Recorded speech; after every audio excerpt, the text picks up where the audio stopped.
All right, joining us now, House Foreign Affairs Committee Chair, Texas Republican Michael McCaul. Great to have you back with us, Mr. Hey, Shannon, Chairman. thanks for having me. Let's start with Iran. Overnight, their president said this on Twitter or X, whatever we're calling it now. He says Zionist regime's crimes have crossed the red lines, which may force everyone to take action. Washington asks us not to do anything, but they keep giving widespread to Israel. And he goes on from there. This after the Defense Department says there have been 20 attacks on U.S. troops in that region by Iranian proxies. You have the Iranian foreign minister standing up at the UN here, basically threatening the United States on U.S. soil. What do we do about Iran? Well, he talks about, putting the United States on fire if this happens. This is really started by Iran, really by their proxies. Hamas is a proxy of Iran. Hezbollah. We don't want Hezbollah to light up. They have 100,000 rockets they can fire in, overload the Iron Dome. And meanwhile, they've been also the militia groups in Iraq and Syria have been hitting our troops in Iraq and Syria. Finally, the administration is responding to this.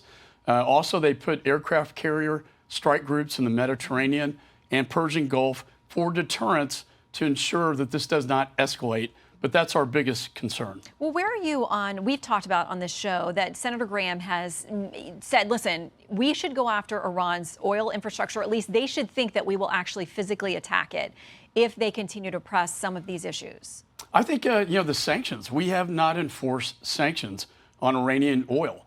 And so we've had about $30 to $60 billion they've made money off of by evading our sanctions. That goes straight into funding of terrorist organizations like Hamas, like Hezbollah.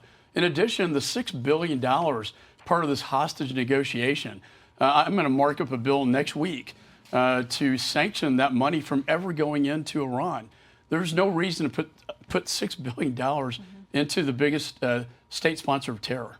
Okay, there are a lot of other countries weighing in, and many of them we know that they're enemies. I mean, Iran clearly wants to destroy America, but we've got Turkey, and I want to put up some video of a massive pro-Palestinian demonstration there yesterday. The estimates are there were hundreds of thousands of people in the street. Turkey's president stood there, Erdogan, and said that Israel is an occupier. He said they are committing war crimes. He says Hamas is not a terrorist organization. This is a NATO ally of ours.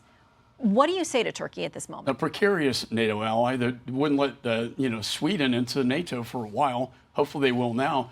I would tell them to stop this. Historically, look, this is part of the Ottoman Empire. It goes way back to Turkish roots. I think Erdogan envisions himself as an Ottoman Empire ruler, if you will.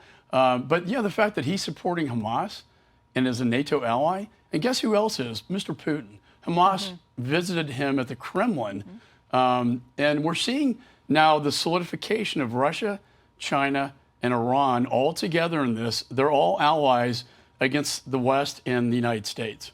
Well, and so China this week, they had a incursion with one of our planes over the South China Sea that was within 10 feet of one of our planes. At the same time, their foreign minister is here negotiating now. Apparently, there are reports there's going to be a meeting between Presidents Xi and Biden in the next month or two. What is our message to China? What should the White House message be? De-escalate the tension. When I was in Taiwan, they circled it with 10 battleships, aircraft carriers, 70 fighter jets. As you mentioned, our B-52 fighter jet came 10 feet away from that. In the Philippines, the Chinese Coast Guard banged into a Philippine vessel, almost sunk it. So the message is get something out of this meeting, for God's sakes. They always meet, and it's good to talk, but we want lines of communication between our military and theirs, which we don't have right now.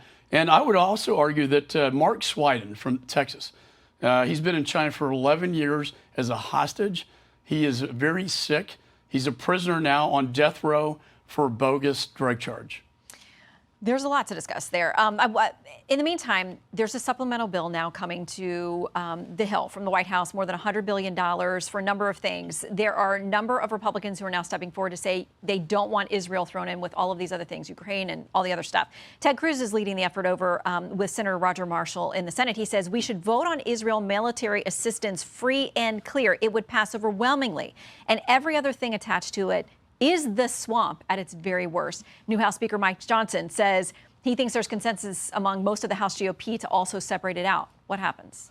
Well, I was with the new speaker. I'm glad we have one now at the Situation Room in the White House with Jake Sullivan talking about this very issue.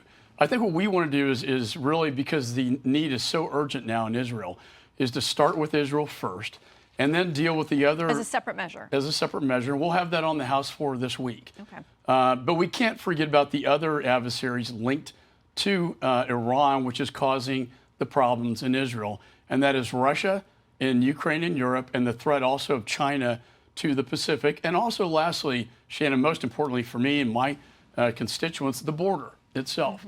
We have to get this thing under control because it's way out of control. Well, yeah, DHS is warning that terrorists and criminals and others will try to capitalize on what's happening in the world right now because of just how porous our border is. I mean, we talked before the show started about the record number of people attached to the terror watch list that are showing up at our border, and those are just the ones we know about. Now, when I chaired Homeland Security, I always looked at those numbers. How many on the terror watch list? How many special interest aliens? We've had 200.